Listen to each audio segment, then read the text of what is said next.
Hello guys, welcome back to the channel, and today we are continuing the series. We are at episode 4 of NHL teams with the brightest futures in all of the league, and today we are discussing the Ottawa Senators, probably the most talked about team as of late between the draft and everything that's transpired with them in their complete rebuild, and it's needless to say that their future is brighter than almost, if not all, teams currently in the NHL. Alongside me will be Mike from Top Shelf Hockey, one of the better hockey YouTubers there is in the game today and has been for multiple years now. If you want consistent hockey content, we're talking daily updates on everything that there is to know in the NHL, then Mike is definitely your guy. So make sure to check out his channel if you haven't, and make sure to hit that like and subscribe button for all of his stuff. He has great content. He is a great hockey YouTuber and an even better person. But without further ado, we're going to get into this video, talk about everything there is to know with the Sens team, this current team, what has transpired with them over this past year, how they have fared of recent, all the offseason acquisitions, who has left the roster, who has been gained on the roster, their prospect pool, and why everything shapes up for them to have one of the most promising futures in all of the NHL. But without further ado, let's get right into this video. Okay. All right, thanks so much again, Mike, for coming on the channel. It means a lot, especially when I was thinking about the Ottawa Senators. I thought of you right away. You know, from everything that I've seen with your content, you have been spot on, always having the Senators jerseys in the background. You know, you're definitely a diehard Senators fan, so I thought you would be perfect to come on here. And if you just want to give a breakdown about yourself some more before we get started, please go right ahead. Sure. Well, thanks very much for having me on. I appreciate the opportunity to talk some Senators. Of course, as you said, I've been on YouTube now for, I think it's about 3 years or just over 3 years now. And even though I am a pretty diehard Sens fan, I don't really talk about it a whole lot. I try to focus on the whole league. So some of my longer term subscribers and viewers know I'm a Sens fan because we've talked about it through live streams or different parts in the comment section. Or sometimes when I do discuss the Senators, I do kind of show my fandom a little bit. But obviously, a lot of newer viewers really don't even really know who my favorite team is because I don't get into it a lot. I don't want to show any biases and all that. So certainly a team that I follow quite closely for an extended period of time. So like to consider myself an expert. I guess we'll see just how much of an expert I am here. But obviously, like I said, I cover all 31 teams, soon to be 32. We cover daily content, keep you up to date with all the latest news, rumors, prospects, draft, pretty much everything under the sun. So we usually get at least one video a day, sometimes 2 or 3. It just depends on how busy the news cycle is. And obviously, like I said, we have a community in the hockey YouTube world that's grown substantially. And even like newer folks like Tyler here, who's growing at a good rate as well. I'm sure this current return to play and playoffs has been very kind to you as well for getting you some exposure. And there's certainly, like I said, since when I first started, it's crazy how many more people have popped up, and it's just making it that much better and more great people to talk about the game we love and more great people to talk about and work with, like in areas like this as well. Yeah, no, I completely agree. You know, I've been fortunate enough to gain a relationship with you over this past year as well. Same thing with a lot of other hockey YouTubers, but, this has been awesome. And when we look at the Ottawa Senators, I think what we can touch on really before we break down, what has happened with them this past season and their offseason moves in the draft, let's just talk about what has happened, because over the past hour or so, Alex Galchenyuk, finally another free agent, has been signed, and he goes to the Senators. Now, personally, I had the assumption that he was going to go to the Sens, and I'm not saying this as a joke or anything. It just seemed like the perfect fit for him, knowing he can get an increased role, better opportunity with a great up and coming team, along with Danov in that offense too. So it's not like they don't have any veteran leadership. They're definitely starting to gain it. And Galchenyuk really brings so much elements to this Ottawa Senators team, hoping to rekindle the kind of production that he had in his time in Montreal. On a 1-year deal, just over $1 million, I believe 1.05. What are your initial thoughts? Because that literally just happened at the time of recording this. I personally, I love it. I mean, not a huge Galchenyuk fan by any means, but I'd seen that potential in the past, and this is a pretty low risk deal for a 1-year contract, just over $1 million. A lot of people forget how young he is. He's only 26. I know, it's crazy. He came into the NHL right out of the get-go, former number 3 overall pick by the Habs, scored 30 goals. I mean, theoretically, you could probably say he's like also a 3-time 20-goal scorer. He hit 19 twice, but whatever. I believe he had 5 straight seasons with the Habs with at least 40 points. Yeah, so he did. He's an offensive. Now in Montreal, they couldn't decide what the heck he was. Like, is he a center? Is he a winger? Is he what is he? And they couldn't figure that out. But he did well in the power play. He came in with a lot of potential, and really, like I kind of figured they were going to add another another winger or another forward of some kind, just to kind of create a little bit more experience in there based on what else has transpired this offseason, especially somewhat surprising that they couldn't get Anthony Duclair to come back. So I think he has the potential to be the next Duclair in Ottawa. That I completely agree. He could have that same kind. And you know what? If he doesn't, so be it, right? I mean, it's no risk here. It's 1 year, $1 million veteran contract on a guy who's young enough. And if he finds his game and gets chemistry with the other young guys on the team, he could work out to be a great player for a long time. So it's a no risk move. I have no issues with it at all. And in fact, I'm nice to see Pierre Dorion going out and taking a chance on a player like this. Yeah, I completely agree. And that's a great point to bring up Duclair, and we can transition into his situation as well, because obviously Galchenyuk coming in on this 1 year deal with literally no cap hit, it's just a win-win scenario for both sides. Because if, as you mentioned, Galchenyuk thrives in this new offense, with so many great young talent currently in there, along with the prospect pool that's going to be emerging starting next year, you have this all gel together. He's going to obviously have an increased role in this top 6, this top 9. And if things bode well, he could very well sign a longer term deal with the Sens, say 2, 3, 4 years, maybe. All depends on his production. And if so, he wants to say hit the market again, this very well could help his stock, knowing the amount of opportunities that he's sure to get in this offense. So again, similar to Duclair in that sense. Duclair, I loved his time in Ottawa, because I'm personally, when it comes to favorite teams, I'm a Rangers fan. So I've always been a Duclair follower throughout his career. He's been very controversial when it comes to his attitude issues, which seems to be the reason why he's been on 5 teams in his young career, which is just absurd.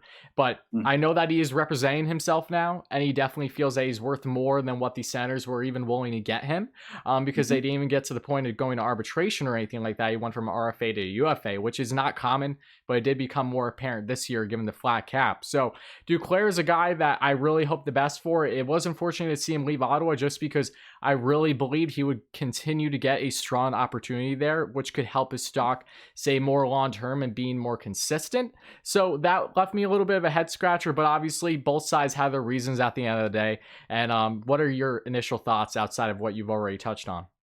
Well, basically, at the end of it, Duclair's looking for too much money. I mean, he did have a great year. He got a great opportunity. It worked. He thrived. We saw the player we thought he would be when he was drafted, for the most part. Really, outside of his rookie year in Arizona, like he hasn't really put together much consistency at all, and he found that last year.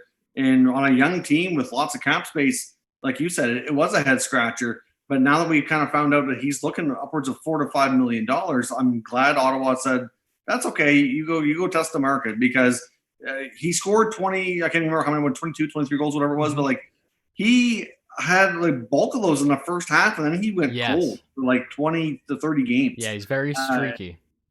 And he wasn't for lack of effort. He did have some bad puck luck. I mean, trust me, I've seen every game, so I can tell you probably even how many times the guy even hit the post, for God's sakes. Like, he had some terrible luck, but at the same time, like, he's just a streaky scorer, and you can't do that for 1 year and expect to be, just rolling on the cash here. So I honestly think if a guy like Dadonov's getting 3 years at $5 million, who's way more established, then Duclair certainly is not going to get anywhere near that. They apparently offered him, I believe it was rumored to be around 2 years at $3 million. Yeah. And to me, that was more than fair. And I'm surprised he didn't take it.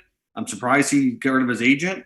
I'm just not sure what he's thinking. And if he's going to go back down the road of having these issues, then he's just going to screw himself longer term. He's going to end up struggling to find anywhere who's going to take him, and he's going to get way less than he wanted. And it's just unfortunate. It does seem that way at this point in time, at least. And I can give him the benefit of the doubt when it comes to consistency to an extent, just because he has been dealt numerous times. He really hasn't had a situation where he's been with the team for more than 3 years per se to really hone in on his game and feel comfortable in an organization. But at the same time, there is a factor when it comes to him at the end of the day, whether it's just his consistent compete level. I knew back when he was in juniors, for instance, he had some definitely butting heads when he was with the Quebec Remparts, because I followed him intensely during the time when he was a junior, when not showing up to say practices or games, which really rubbed things the wrong way at that point. So that very well could go into it. It could be more of a character thing. I'm not sure, but again, it does seem best for both sides now that they part ways, and hopefully for his sake, he can figure out what he's doing, because like you touched on, we really don't know. But when it comes to the Ottawa Senators and how they did this past year, obviously they're one of the worst teams in the NHL, as expected. but they made a lot of major strides with the younger guys in this lineup, bigger ones I think many imagine depending on the player. And when you look at exactly how they did when it comes to point production, obviously Brady Tkachuk, who is just a phenomenal player and really in a class of his own at this point in time, because, you know, the age of the power forward is really a has-been in today's NHL. So Tkachuk is really in a small group of people, along with his brother to an extent, even though he's bigger stature than his brother, just similar game. You know, he had another great year, his sophomore year, 44 points, I think just 1 point off of his rookie year, so consistent. Then you have Connor Brown, obviously, who has been a great glue guy in this Ottawa Senators lineup, great two-way forward, 43 points. Thomas Chabot, 39 points, a little down in the production, but Chabot's still so young and he's dealing with an offense that isn't necessarily stellar by any means. So you have to give him the benefit of the doubt there. Chris Tierney, who is a guy that I thought could very well be traded, because I have heard a lot of rumors with Tierney as to what his future would hold in Ottawa, just given his age, obviously being an RFA. I think he's 26, but they landed an extension with him. He had another solid year with 37 points. Then you have guys like Colin White, who I'm really interested what your thoughts will be on him in a minute. He had 23 points last year in a limited role with Ottawa. Artem Anisimov, obviously I know Anisimov, 20 points. You shouldn't expect too much from him. He's just a filler at this point in time. And then guys like Nick Paul, who has definitely been surprising to say the least. He really wasn't expected to do much at the NHL level. I think he's doing beyond expectations, even with just 20 points. And then you get down the list of defensemen, you know, Nikita Zaitsev, Mike Riley. These are guys that are, you know, fringe NHL defensemen that are currently fillers. And then you get guys like Drake Batherson, who I'm in absolute love with. His game is ridiculous, especially for being a 4th round pick. We'll touch on him more. 10 points in 23 games. Logan Brown, another big-bodied centerman. They have so many big bodies when you look at this young core group as well, which just shows how mean the Ottawa Senators are going to be sooner than later. He had 8 points in 23 games. And then Brandstrom just had a cup of coffee when it comes to points, 4 points in 31 games. Got more experience in the NHL this year. And then when it comes to the goaltenders, obviously you have Nielsen and Hoberg. And going forward, we will have Nielsen and Murray, obviously. And those are all the guys that are currently still on the lineup that I touched on. And then I'll get to momentarily the guys that have departed since then, because guys like J.G. Pajot and Duclair especially were key contributors in their offense this past year. Mm-hmm. Yes, indeed. I mean, they've had a lot of turnover there. I mean, obviously, like I said, Brady Tkachuk at the top here is a big priority. He's going to be entering the final year of his entry-level deal. I was really hoping we'd see an extension ahead of time to get ahead of it here, but I can understand from Tkachuk's perspective that with a flat cap, he's not going to get the money he probably was hoping for. I would have liked to seen him do like a Chabot style deal where he, heading into the final year of the ELC that he did, the big long-term extension, but that's not going to happen for a lot of players now. And it's not even regardless of appetite of team or player. It's just not something we're likely to see given the economics of the league right now. But obviously, there was a lot of turnover. Tkachuk's by far the leader of this team. I think he's going to be the future captain. At least that would be my pick. And like you said, with Chabot, his numbers were down. But like you said, look who he's a great puck mover, terrific skater. They call him a cardio freak. He could play 30 minutes a game if he needs to. Just strap a little oxygen tank on him and he'll go all night. But, when you're passing the puck up to guys that can't score, you're not going to rack up the assists like you once would have with the prior rosters. Exactly, especially when the lineup is constantly interchanging with guys either being thrown in or thrown out. I think when it comes to guys currently in the lineup, outside of those, what are your initial thoughts on guys like Logan Brown and Colin White, especially because they're really intriguing to me? These are obviously higher draft picks over these past couple of years that really haven't become full NHL mainstays yet. You can make the argument obviously with White because I believe he's the one who at least had a 40-point season with the Sens, correct? Yes, I'll be right back. So okay. Hold on. Okay, we're back. Yeah. So with Colin White and Logan Brown are both intriguing pieces of the future. I mean, we saw White get a longer-term deal, but he just hasn't been consistent. Battled some injuries too, which hasn't been, helping matters. But there's still, for me, it's up for debate in whether or not he's a center or a winger. I mean, he may have to be a winger because I'm not sure that he's really going to be that number 2 or, that top 6 center iceman that I think they were kind of hoping for.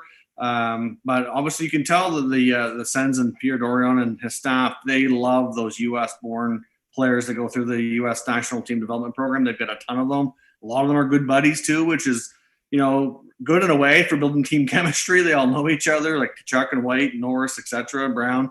But like with White, I don't know. I'm not really sure what to think of him at this point. I was really happy to see that contract when he first got it because he had a ton of potential, and it was just something that the fan base kind of needed just to show something positive that somebody's going to stick around after all the departures. And we saw Shabbat get his contract next after that, and it was kind of it was some good positive signs that they're linking some of their long-term prospects being longer-term members of the roster. But then you see, last year just wasn't really great for White. So I'm a little bit torn up in the air. When it comes to Logan Brown, he's huge. I mean, he's like, 6'5", 6'6". He's a massive guy. He gets around the ice okay, like pretty good for his size. Obviously his dad, Jeff Brown, was a longtime NHL defenseman, somebody who the Sens organization got to watch a lot closely too. And I think that he needs to get more of an opportunity. This is a crucial year for his development. I think regardless of what they think of him in training camp, they need to get him in the lineup and they need to give him a shot. Like when he has played, I thought he's been decent, but obviously there's so many prospects now that he's got a lot of other younger guys to compete with. And it's a make or break year, I think, for Logan Brown. I think he has the potential. I don't see him again being that number one center, but I think he could be a good number two. He's got the huge size. If he can work on his faceoffs and needs to work on his foot speed, which is something that he's been focusing on or since he's been drafted. I think they still have potential to be big parts of the future, but there is certainly some concern at the same time with the fact that they haven't developed as quickly and as much as you kind of would have hoped. Yeah, no, I completely agree, because when you look at what Brown has done, he's not in the same spot that he was in these past couple of years where he had better opportunity and maybe didn't take, the full advantage of it, if you will, because now you have the Sens team where we all know how their prospect pool is, and we will break that down in big time in a second. But now they're in a situation where they have more centers and just forwards, and they know what to do with, truly, when it comes to, B and A level prospects. So you're right. I would agree that Brown is probably on the verge of being a make or break year, just because the Sens do not need all of their higher tier prospects to pan out in order to have great success over this next decade. And that's huge hats off to them and what Dorian has been able to do over these past couple of years. Things, in my opinion, I think we can all agree that didn't start off hot when this rebuild began, but when it comes to their drafting, especially, and getting some luck along the way, they have definitely been taking great advantage of the opportunities that presented themselves. And that all goes in hand with exactly how they have done, not just now, but going forward. And when you also look at now exactly who has been departed and who has come into the lineup over this past year, either through the offseason or the trade deadline, let's just summarize that real quick for anyone that is possibly forgetting or doesn't know. You have JG Pageau, obviously, the longtime Sen. As a Rangers fan, I don't love JG Pageau, just given those playoff performances. Get PTSD from 2016. But nonetheless, he's been fantastic. He's just a grinder, and he's doing great with the Islanders now. But that was a great return on the Senators' part, getting that first-round pick especially, and the other picks, awesome. And then Duclair leaves. Obviously, they both had 40 points apiece this last year, so that's 80 points out of the Sens lineup. So that just shows you that those guys were pivotal, of course. Tyler Ennis really reestablished himself in an increased role with Ottawa with 33 points, goes to Edmonton. And Vladislav Nemestikov, we both know him well. He had 25 points playing in his time with Ottawa, and then he also was playing with the Avalanche, and now he's with Detroit. Mark Borowiecki, who I'm a big fan of, he was a guy who I thought for the Sens' sake would be best to try to keep him a little bit longer, just because he's a great locker room guy on and off the ice, and he's really strong defensively. I think he gets overlooked quite a bit. Him going to Nashville will be very strong for him. He had 18 points. Ron Hainsey, he's still playing. He's crazy. I feel like he's been playing literally forever.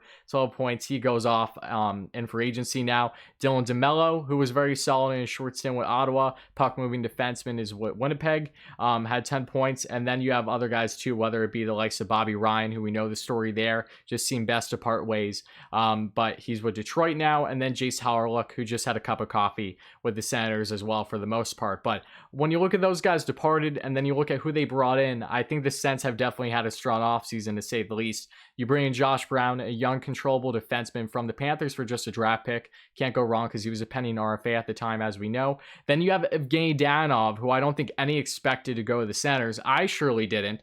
And I think that would be great. He looks, just the thought of him in that new Sens jersey, or the old one, if you will, I think it looks really nice. But he's going to get a huge huge opportunities with Ottawa. And I think it just goes to show that he wants to be in a situation where he's comfortable, and he clearly sees what Ottawa's doing and thinks it's a strong direction because he signed, I believe it was a 3-year deal. So he's not in a rush to say being a win now stage, and he very well could help out these guys tremendously. These younger guys coming in the lineup, especially Europeans that are going to be in this lineup as well. He will be able to help them with that intellect aspect, among other things. But Danov has been one of the better forwards in the entire NHL. Had a little bit of a down year like Hoffman this year, but he's just a year removed from his career high of 70 points. So the future is definitely bright for him in Ottawa. And then you get a guys like Eric Gudbranson. We all know Gudbranson. He's going to be a filler in that defense, obviously coming from Anaheim. Matt Murray in that trade of day 2 of the draft for the second round pick, and I believe a couple picks if it wasn't just one. That was a very strong move for Ottawa. Yes, they do have him on kind of a big AAV, if you will, but they get a young, controllable goaltender that has plenty of success, back-to-back Stanley Cups, and really, in my mind, is the perfect type of goaltender Ottawa could have received in this full rebuild right now, with a guy that isn't, say, going to be there short term. So that will bode them well, in my opinion. And then, obviously, and we'll touch on it in a sec when it comes to the draft picks, but what are your initial thoughts on what they have done this offseason when it comes to just free agency and the trades that they made? Well, I mean, I was quite happy with the Murray trade. I was happy to see them get somebody who can kind of put some stability in the net. I mean, they're coming off having Craig Anderson there for, what was he? He was there a long time. I can't remember exactly how many years it was, 7, 8, 9 years. Seemed like forever. Yeah. And for the most part, he was a really good goalie, really stabilized things. It was a great pickup.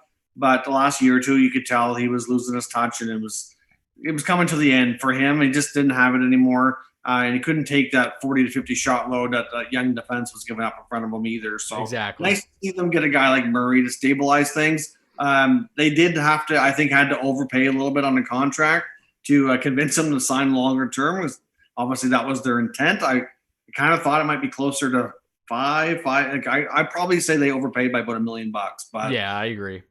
They have lots of space, and I guess they can afford to take that chance. So I'm hoping. I still have nightmares from the 2017 Eastern Conference double overtime Game 7 final there. So, well, I have nightmares from like the round or so before that.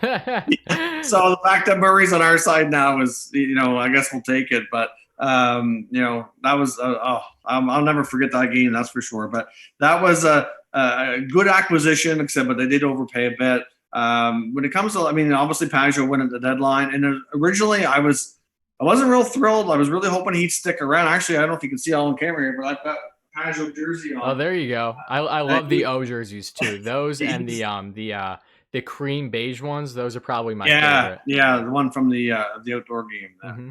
They, but you know what? They got a great return. As much as I was sad to see Pajot go, like the return was pretty solid. I guess we'll see longer term if those picks work out. But the fact of what they got, I was like, okay, I can deal with it. At least they didn't give him up for nothing. So that was kind of sad to see Bobby Ryan go. I understand strictly from a numbers game. He's just such an easy guy to cheer for. He's had such a rough go in his lifetime. Everything he went through as a child to what he had to go through in the past year or so, battling the alcohol issue and coming back. And I guess in a way, like, I get it. I wasn't sad about that. It's just it's like I said, he's just an easy guy to like and cheer for. But and I commend him for how open he's been, because that's not an easy thing to do for any person, let alone an athlete. So that was huge props to him, who really let the public know, because I sure as heck didn't know the actual internal battles he's been dealing with. Because when you look at Bobby Ryan on paper, when he was traded to Ottawa initially, you think, wow, we really got ourselves a top 6 winger that's going to make a huge impact. But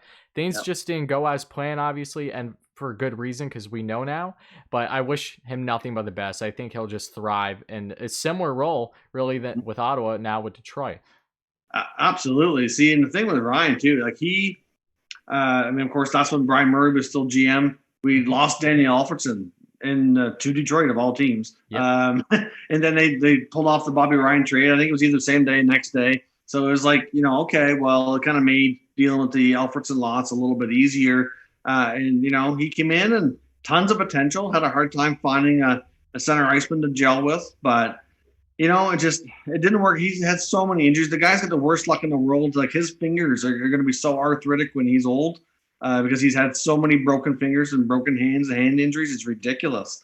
Like, the puck I think he must have magnets in his hand. I don't know what it is. It's so crazy to see Bobby Ryan get hurt as many times. And unfortunately in pro sports and pro athletes, you know darn well there unfortunately are times that they do get addicted to whether it be alcohol, pain meds, and a combination of whether it's dealing with injuries and pain or whether it's something a different kind of issue like like a mental issue or anything like that. There's all kinds of things that can be going on and personally that we have no idea about. So like I said, he's just an easy guy to cheer for after everything he went through. So it was kind of sad, but at the same time, he'll get a better opportunity in Detroit, and I hope he can get his career back on track there. Not real shocked that Borieski left. I know a lot of people were disappointed, and I kind of wasn't away because he's great in the community, real good when it comes to working with a lot of different organizations, when it comes to charities and different stuff and in the Ottawa area. So that part is unfortunate, but he misses a ton of time. He plays a really hard style of hockey, as we know, not afraid to drop the gloves, battled numerous concussions. He's on the wrong side of 30 now, and he wanted more term, and I think he expected it because of his loyalty. And you know what? Maybe he had a point. We'll see. But ultimately, from my understanding of negotiations, he wanted more term, and not so much. I don't think it was more about money. I think it was more about term that they were willing to give. I think they were willing to keep him at 1 year, but he was obviously able to get more term in Nashville, and things kind of work out. We'll see. He can play, a little bit lower role there, kind of fly under the radar, whatever. But obviously they brought in guys like Gabranson and Brown, which are really, like I said, I don't see. Well, Gabranson's definitely a filler. Brown might have longer term potential, and they get them on relatively easy contracts. But I mean, obviously there's a lot of guys that left. Like I said, when it comes to Duclair, that was a head scratcher. But if he wants to try to get himself paid that much, that's unfortunate. But I think he's a guy that can be replaced. And like I said, they've had a busy time bringing in other players. Like the Dadonov contract, I thought was phenomenal. To get him at 3 years, $5 million after what he's established, I was like, I didn't see that coming at all. Like when I seen the news, Dadonov to the Senators, I was like, whoa, wow. Like seriously, they were able to get themselves a legit bona fide top six winger who has that 50 to 70 point potential. Like, oh, for sure. Especially just given all the opportunities he's sure to have in this offense. The sky's going to be the limit for him over these next couple of years, and he's going to probably just have fun knowing that, yes, I know that he didn't necessarily have a lot of pressure on his back in Florida, but Florida wasn't a situation where they were constantly trying to contend for playoffs each year while he was there for the most part. Then when you have the Sens in this equation now, there's absolutely no pressure on him just to do anything but just play his game. And he's going to do just that. So I'm really excited to see what he's going to do with the Sens, especially out of all these acquisitions. Yeah, I totally agree. And I think like he seems to be comfortable in either wing too. So there's a lot of flexibility in where you can put him. I mean, I could see, him and Tkachuk being your first line wingers. Right now, like it's hard to say who's going to be that 1C because a lot of it's going to depend on how training camp goes. Like, will newly drafted Tim Stützle be that guy? I'm not sure if he'll be that guy in the first year, but longer term he could be. But like you said, guys, we already touched on like White and Brown, and even Chris Tierney at times had to be that guy, even though he's not really suited for it. I mean, he's more of ideally a number 3, sometimes a 4, but but Dadonov is going to just inject that solid bona fide guy. Like now, at least they have a few players in the top 6 that are well established and can contribute and put up some goals. So it won't be such a low scoring team. I mean, when you take Duclair out of the picture, but you put Dadonov in there, you throw in a guy like Galchenyuk, and you know what? We're probably going to end up with more goals than they had before. So it's only going to be better. There's no way things are, at least realistically, shouldn't be a way to get worse on paper here. Yeah, no, exactly. And I think it's now a perfect time to really branch off into this prospect pool because I know I could go hours on end with you just in that topic alone.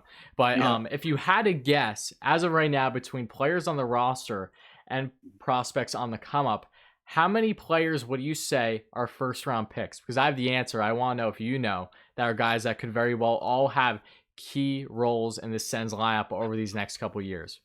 Well, let's see. Let me think here. Okay, I know we've got Shabbat, we got Tkachuk, we've got Brandstrom. I believe Brandstrom was a first rounder for Vegas before they acquired him. You got Logan Brown was a first rounder. Josh Norris, I believe, was the Sharks' first rounder before he was traded, if I'm remembering correctly. Let's see here. We've got there's a lease on Colin White. He was a first round pick. I didn't know we were going to be playing a trivia game, but put me on the spot here. I was just seeing if you know, because I'm going to say there's at least 6 or 7 right now, depending on who you're including in your list there. Yeah. I think when it comes to just, current guys on the roster and key prospects, there's literally 10, which is just absurd because a lot of these guys have so much potential. Like there's a difference when you just draft in the first round and you get a guy that you're not really sure how is going to pan out. There's a lot of guys here that, whether it's in the first round beyond, there's a lot of potential with. But let's just start off with the draft. Obviously, the Senators didn't get the first round pick, the first overall pick, which you would think would happen. Them or Detroit, like as a Rangers fan, I'm not complaining, but I did feel bad, especially for Detroit. It just felt like it would be their year. So trust me, this has been an unprecedented year. No one expected that. I surely didn't. But regardless, they still have that 3 and 5 pick, and I thought they did very well. Obviously getting Tim Stützle, who in my mind was just on par of being the second overall pick. In breaking down the two players in separate videos I made good arguments for both, and I was really leaning more towards Stützle, especially over what he's done this past year. Just as good as Byfield is going to be, and they aren't the same player by any means. Stützle, between his skating, how bigger size he plays given his current stature, his playmaking ability is superb. He can go in the offensive zone in the dot and just make defensemen look foolish on like a 2-on-1 or whatever. Like he's ridiculous. He might be a little easy to get knocked off the puck at times, but he reminds me of very Capo Caco-esque when he's in the dot and behind the net, just in the way that he presents himself. Like he's just so exciting for me. He's so poised, so mature. Was almost a point per game. I think he had 34 points in 41 games in Dell in this past year. And he obviously broke the record there for most points per game by an 18-year-old at like 0.81%. So he drastically climbed all his way up from being arguably not even in the first round to being a top 3 pick for the Sens. And he's a guy who I fully expect to make the roster next year. I know that he's currently dealing with his injury because I believe he had hand surgery. Hand. I think they kept getting that confused, but nonetheless, he should hopefully be good to go for next season. We'll see what the timetable is there, but Stützle, I'm so excited about, and we'll touch on him. And then Jake Sanderson at 5.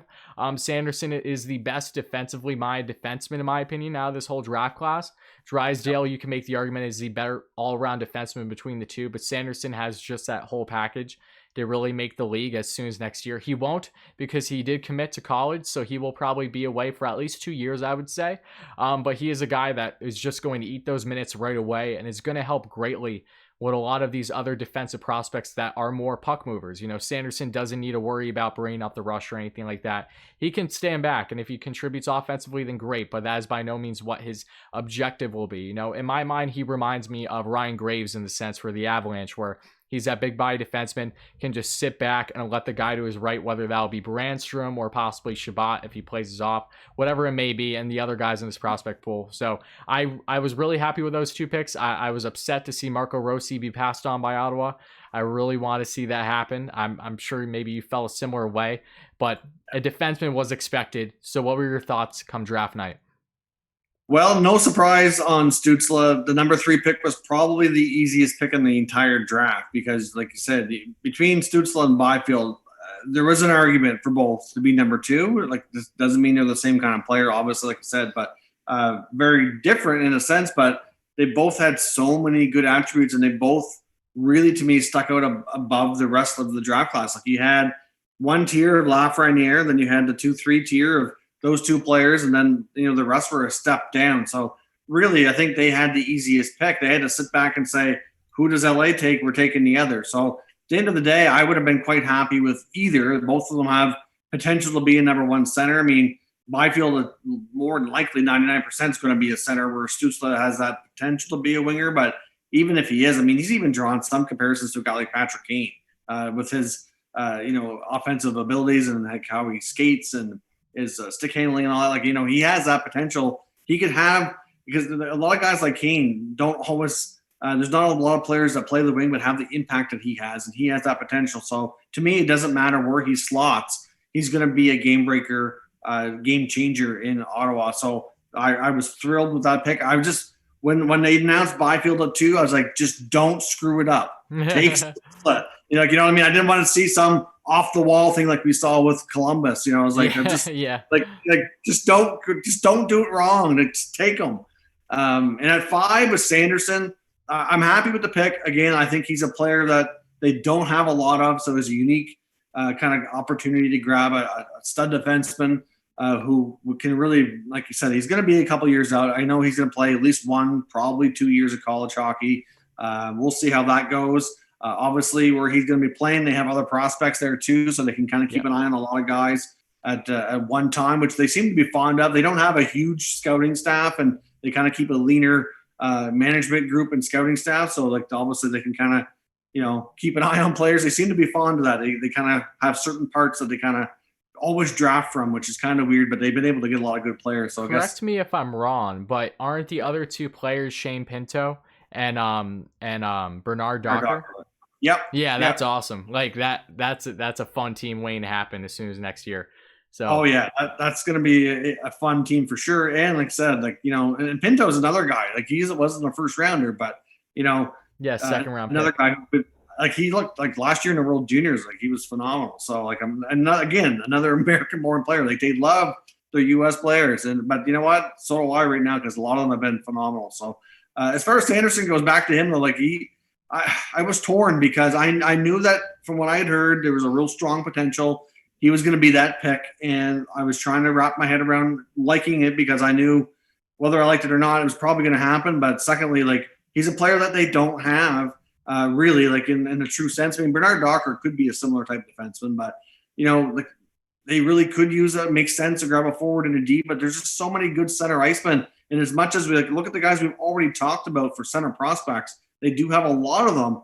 But outside of Stützle at this point, because he's brand new and hasn't really, had a chance to come in and show at that level at least what he can do, I'm not convinced any of them are a true 1C. So like, to grab another guy like a Rossi would have been phenomenal. Like I thought they really solidified their 1-2 down the middle for the next 10 to 15 years. And Sanderson's a great defenseman, but I was kind of leaning more towards saying, take Stützle or Byfield, whoever's there, and then Rossi at 5, but didn't happen. I was surprised to see Rossi slide down to where he did to the Wild.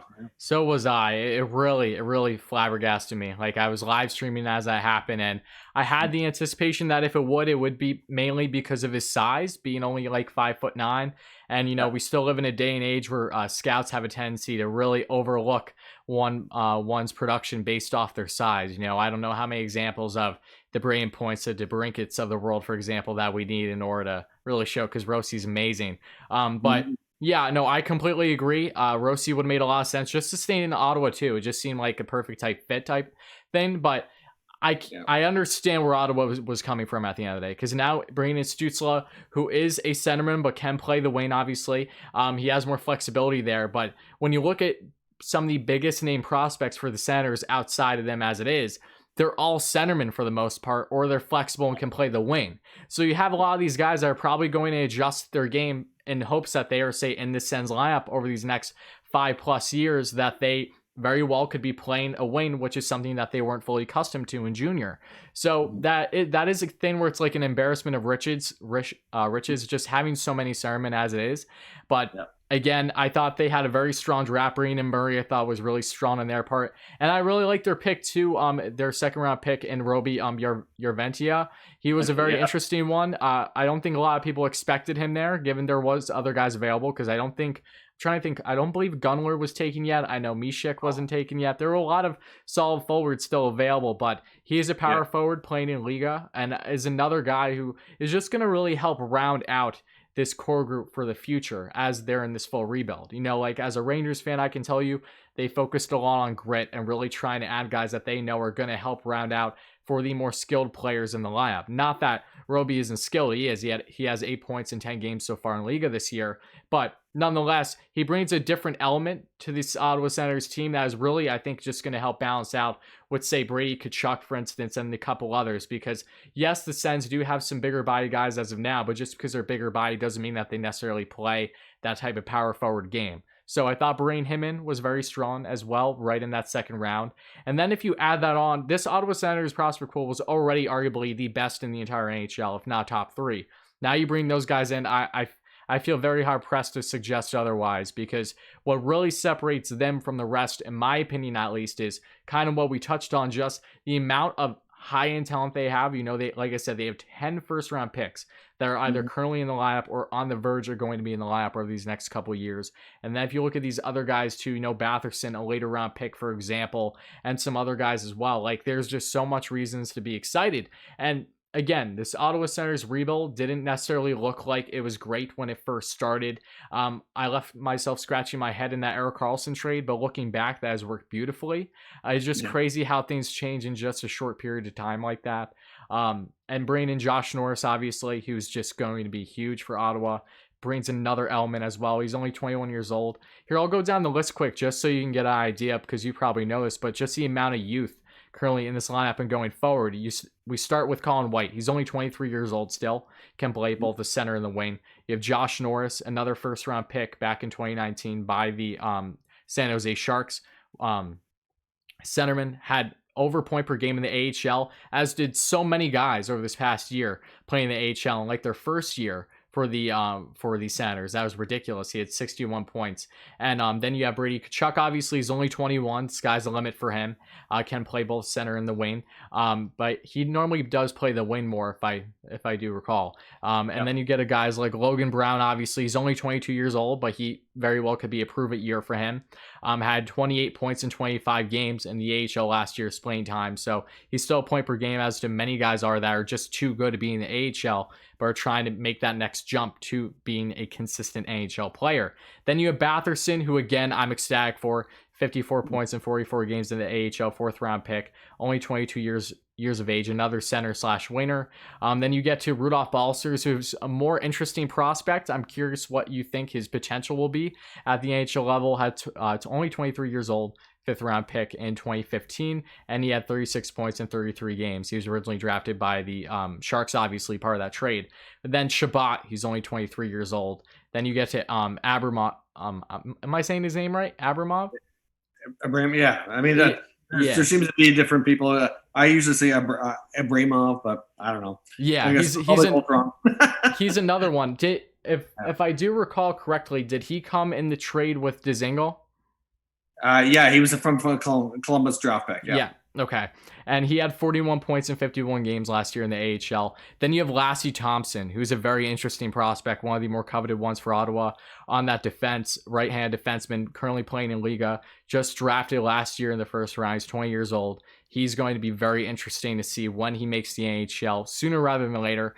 Brandstrom, obviously, it feels like he's been around for a while now, which to an extent he has, but he's still only 21 years old, drafting the first round, as you mentioned, 23 points in 27 games within the AHL. And then you get to Leho. Am I saying his name right? How do you say it? Lohoy? Which one's that? The defenseman, right-hand defenseman. I don't know how to pronounce his last name properly. It's Lajoie. I'm probably saying it wrong. Oh, sorry, that's Lajoie. Lajoie. See, I was butchering it. The way you said it, I was like, what? Yeah. But yeah, that's Maxim Lajoie. Yeah, he's an interesting one as a 5th round pick as well. He had he had a strong year in the AHL with just under 20 points in 50 games roughly. And then Pinto, obviously 28 points in 33 games, playing for North Dakota, only 19 years old. Pinto I'm really excited for, especially. And then you have Kevin Mandolese, the goaltender, playing in the QMJHL, who won the goaltending of the year award for them, which is a guy who I don't think many expected to have the kind of progression that he's had over this past year. 6th round pick in 2018, only 20 years old. Very strong numbers. And then you get to a very interesting winger as well, and Alex Formenton. He's one who I think is going to bring a great element to this Senators lineup over these next couple of years. 53 points in 61 games in his debut year in the AHL, 2nd round pick, only 21 years of age. And then obviously Bernard Docker, 25 points in 32 games, playing North Dakota as well, only 20 years old. When you just list that all off, you can go hours and hours on end just talking about these guys. It is truly baffling to me how well this rebuild has fully rounded out. And it's not even done yet, obviously, but I think it's safe to say that their future is just unbelievably bright. Oh, absolutely. Just look how long it took you to list all those guys. Exactly. I'm out of breath.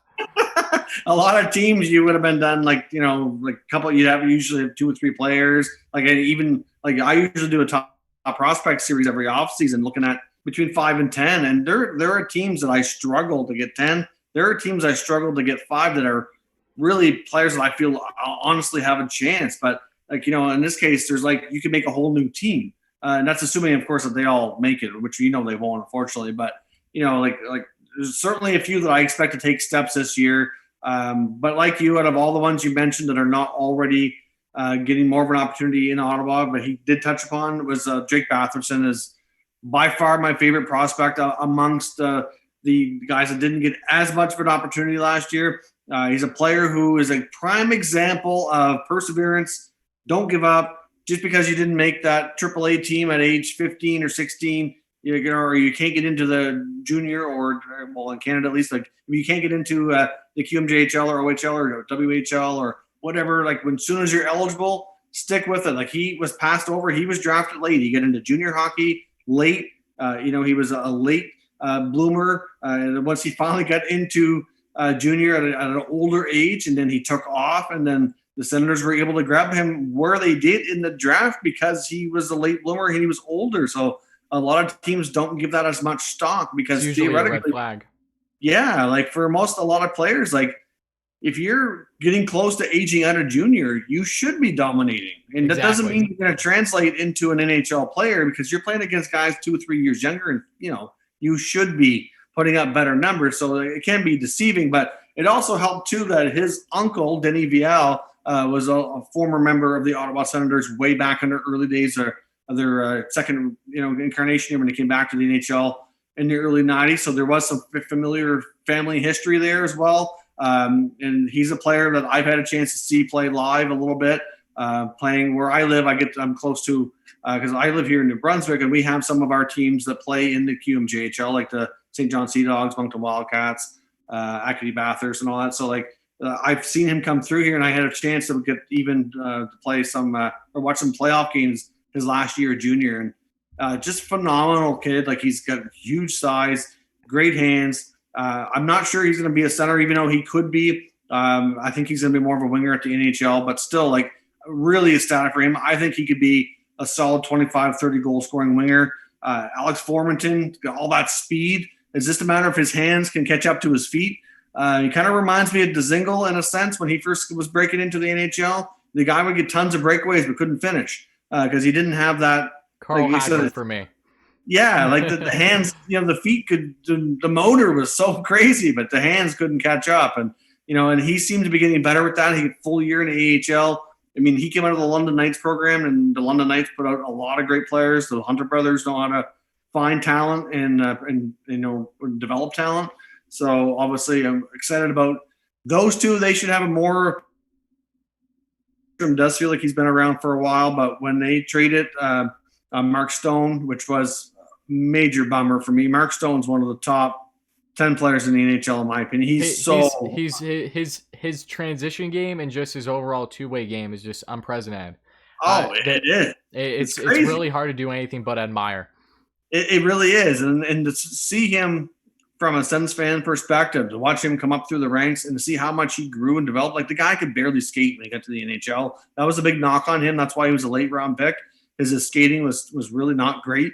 But he was a guy who he didn't really skate didn't really have a traditional skating stride, but he knew how to, he found a way for himself, and he knew where to go and how to get there, and he made it work, and then developed and worked with skating coaches after he got a little older. And, but Brandstrom to be in that trade, it had to be Brandstrom. If he was going to Vegas for me, when I was looking at that, it had to be Eric Brandstrom or Cody Glass.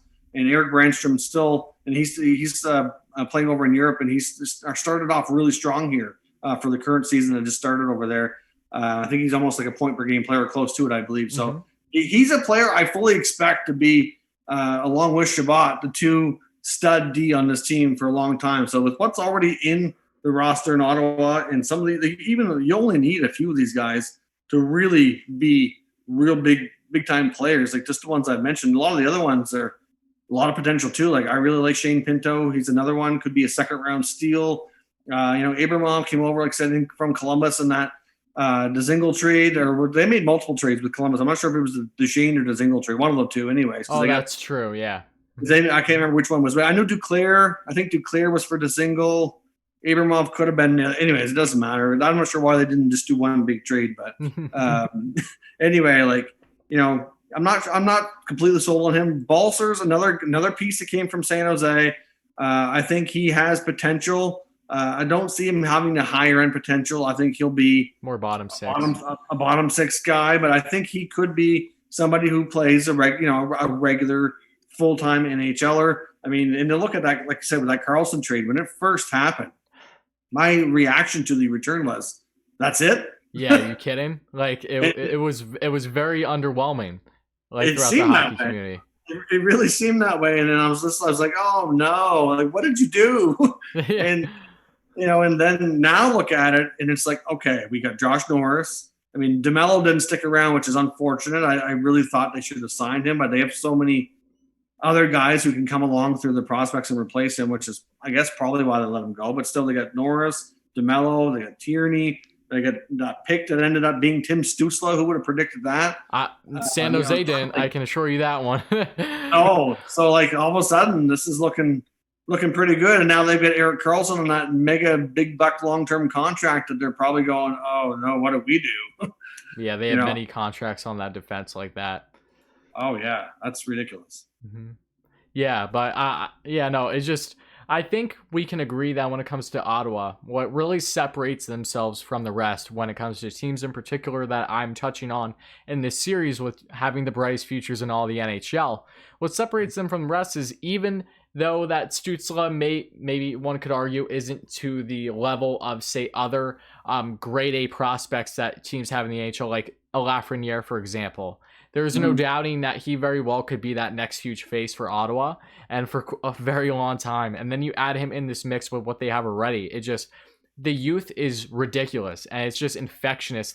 It's infectious, the kind of personalities that they have in this locker room, and really just the amount of talent. Ottawa is in a place right now where they very well could be competing for playoffs in just 2 years. I won't be surprised if they hit major strides just over this next year, having more stability in this offense. Yes, they're going to have fillers over these next couple of years. So, try not to get too hung up on them when you're seeing, say a veteran come in on defense per se, or in that bottom six. These are still short-term issues to deal with. But going long-term, they have the potential to really have all their key guys in this prospect pool, assuming most, if not all, blossom into what they are projected to be or above expectations. Ottawa is going to have a team that very well could be, I know this will be crazy to say, but possibly even a dynasty. They just need to put it all together, and they will really have homegrown talent. It's not like they're buying their way into, say, becoming a championship caliber team. They're doing it the right way. And again, some luck definitely came in their way with gaining some higher grade prospects. Norris definitely being a notable one in that trade. And then Stützle, like, that's just ridiculous when you look back at it now. But you add that in with everything else that they currently have, and they made some strong picks in the 3rd, 4th, and 5th plus round over these past 5 years. So give Dorian credit on that front. I think it's very easy to mock Ottawa when it comes to Melnyk, obviously, and just their management overall. And I know you could probably have plenty to say about that, but we can all agree that they have definitely been taking steps in the right direction. And if there's one team that I'm worried about over this next decade, it's surely going to be them in that Eastern Conference. It's very hard to say otherwise. I'm unbelievably excited for what the future holds for this team. Their future is brighter than every other team in the AHL, if not most.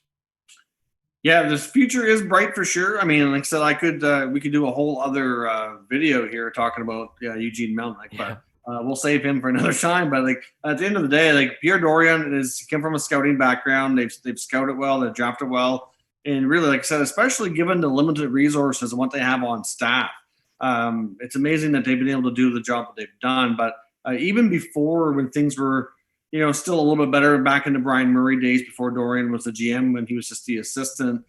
They've always been a team that has drafted and developed relatively well. Mm-hmm. The big issue and only concern for me longer term, kind of linking back a little bit to the ownership comment, is his ability to, on the financial side of things, to pay these players appropriately once they come out of their entry-level deals and have them stick around, because they do have that kind of talent that they very well should be competing for playoffs. Probably not the year coming, but 2 to 3 years I would give it. I mean, look at what we saw with the New York Rangers, obviously a team that you're fond of. We saw them do through a similar type of rebuild, tore it down. They kept some veterans. They're a team. Look what they accomplished this past season. I mean, they're already now in a spot, a couple of years removed, that they're competing for playoffs, and they're showing that they have an extremely bright future as well. So the Senators very well could be in that exact same boat in 2, maybe 3 years' time, depending on how quickly these prospects do develop. And at the end of the day, the one thing I can say for sure is they're sure going to be a fun team to watch. Lots of youth, lots of talent. Whether or not it all comes together, I guess only time will tell. But they're going to be there's a lot of sense for optimism for the future, and there's a lot of sense that this should be a very fun team to watch, because I know back, especially in 2017, when they made their big run to the Eastern Conference Final, they were kind of called the boring team. They were under Guy Boucher, and the defensive first style. Like I heard a lot of people in different markets complain that they hated watching them because they were boring.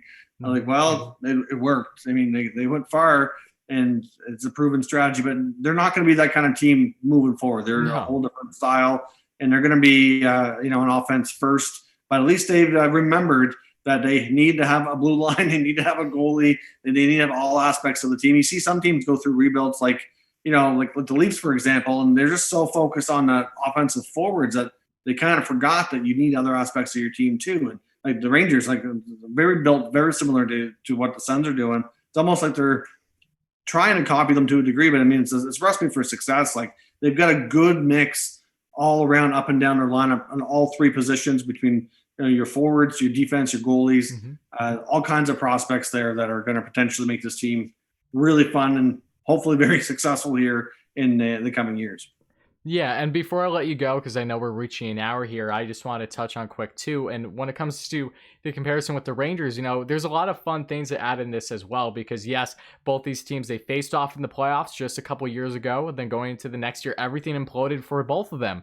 And then they found themselves both in a rebuild. Now, the Rangers obviously went more of a different direction, and not a retool, but one can argue that way, just in the sense of they did keep core people in that roster. They got rid of virtually everyone but Chris Kreider at this point since their last cup run, however, just 5-6 years ago now. So it's baffling to see how much has changed in that right. But besides that, I think the main difference between the two is, while yes, the Rangers have an unbelievably bright future and I'm nothing short of ecstatic for it, they have also made some bigger moves when it comes to bringing in established players. Artemi Panarin leading the way in that category, obviously. The Rangers looked out with him wanting to come to the Big Apple. That was something he was set in stone. And so it really wasn't too difficult if I had to imagine and say swaying him to come to the Rangers.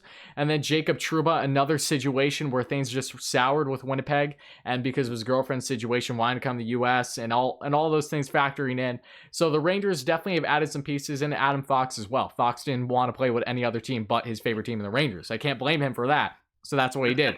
But nonetheless, the Rangers have lucked out in those aspects, whereas Ottawa, they haven't made those big moves in free agency. Danov, yes, he will be great, but when it comes to, say, really taking on a cap hit and bringing in veterans, help round out, they haven't done that, and I don't really feel that they will need to do that until they are surely a contender. And maybe if they're in a situation where they're contending great and they just want to add maybe a big name guy that becomes available, because we all know there's going to be amazing guys that become UFAs over these next couple of years. So that is something where they could find themselves in a similar situation to the Rangers in that right. But for the most part, they were really homegrown, outside of obviously their draft picks that they received in bigger trades, giving up guys like Carlson, Stone, etc. But that is really what separates them in my mind from the Rangers, and that's huge props off to them, because again, I'm ecstatic, but at the same time, Ottawa's in perfect position right now. I don't think there's really anything to complain about outside of the ownership issue. So hats off to them again. And unless you want to touch on anything else, I think that'll conclude it for this video, Mike. So thank you again so much for coming on. It means an absolute ton. This was a lot of fun. We could have went hours, because again, the Sens, I don't really get a chance to talk about much with everything that's going on besides talking about their prospects. But this was great timing between Galchenyuk signing and just everything aligning was happening in the hockey world right now. That's really been a stalemate as of late. But if you want to touch on any more things, and if you want to give your handles where people can find you, by all means, go ahead. Yeah, for sure. Certainly, I think we've touched on a lot, and for the sake of time, I mean, obviously we appreciate everybody tuning in and sticking around. If you're still with us, certainly thanks for enjoying this long, drawn-out conversation. But there's lots to cover. Like you said, the Sens have a bright future.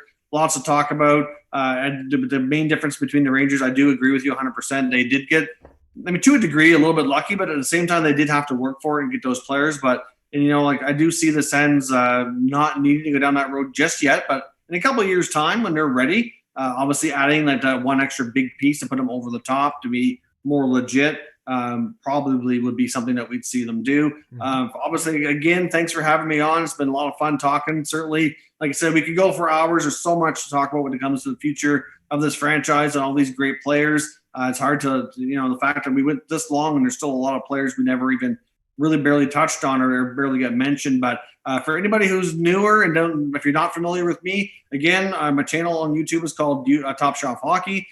Same thing, my handle on Twitter. It's the same thing. You can look me up, find me on there. I have a Facebook page as well. The place I'm most active, though, outside of YouTube is on Twitter. So certainly hit me up there. I'm posting all the time, sharing all kinds of news. And we like I said, we post pretty much every day, sometimes multiple times per day. And certainly, if you're new to my channel or to Tyler's here, certainly consider checking us out. We'll do our best to keep you up to date, up to speed, and entertained here with everything NHL related. Awesome. Couldn't have said it better, Mike. Well, thank you again. It means a lot, and I'll talk to you soon. All right. Thank you. All right, guys, and that's going to conclude this video of episode 4 of this series regarding NHL teams that have the brightest futures. Thank you again so much to Michael for coming on the channel. Make sure to subscribe to the man if you haven't already. He's one of the best hockey YouTubers out there. And when it comes to constant hockey content regarding everything latest in the NHL, regarding trade rumors especially, he is your guy. Make sure to check him out. I'll have it in the description down below. But thank you guys so much for checking out this video. If you enjoyed it, make sure to hit that like and subscribe button as always. And check out previous videos, previous series videos regarding my discussion with Rob Talks Hockey with the Canucks, John from Hot Talk Hockey regarding the Leafs, and Statboy Steven regarding the Rangers, and we'll have plenty more in the series coming forward, and plenty of other related content as well. I'm going to have a great video for you guys out tomorrow. That is going to be a huge one. I don't think you guys are ready for it, but make sure to stay tuned for all that is ahead, guys. Hit those buttons. Let me know your thoughts in the comments below. How do you feel about this Ottawa Senators team, not just now, but going forward over this next 5-10 years? How bright of a future do you believe that they will have, and what are some players that are really exciting to you going forward for this Ottawa Senators club? Let me know. As always, guys, hit subscribe, hit like, all those great things, and I'll be back real soon.